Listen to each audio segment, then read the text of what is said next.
Είμαστε στο 8ο λεπτό της αναμέτρησης. Χωρίς γκολ. Ένα παιχνίδι όμως που έχει ρυθμό από την αρχή του. Ο Παναθηναϊκός προσπαθεί να επιβάλλει τον δικό του φυσικά. Βλάοβιτς. Θέλει για τον Μικάελσεν. Πάει να τον πει ο Μπράβο. Η μπάλα γυρίζει πιο πίσω στον Σεϊταρίδη. Έχει μπροστά του τώρα τον Σάβιο, τον αποφεύγει. Μία ακόμη κούρσα που ξεκινάει και αφήνει δεξιά για τον Μικάελσεν. Συνδυάζονται οι δύο. Σεϊταρίδης που κάνει τη σέντρα. Καλή.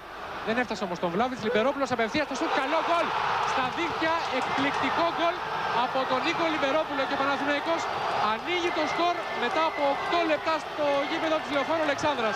Με αυτό το ασύλληπτο σουτ του Νίκου Λιμπερόπουλου.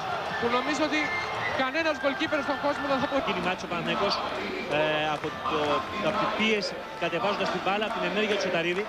Ήταν η τρίτη φορά. Εδώ ο Μιχάλης Κωνσταντίνου. Λιμπερόπουλος με τον Κωνσταντίνου.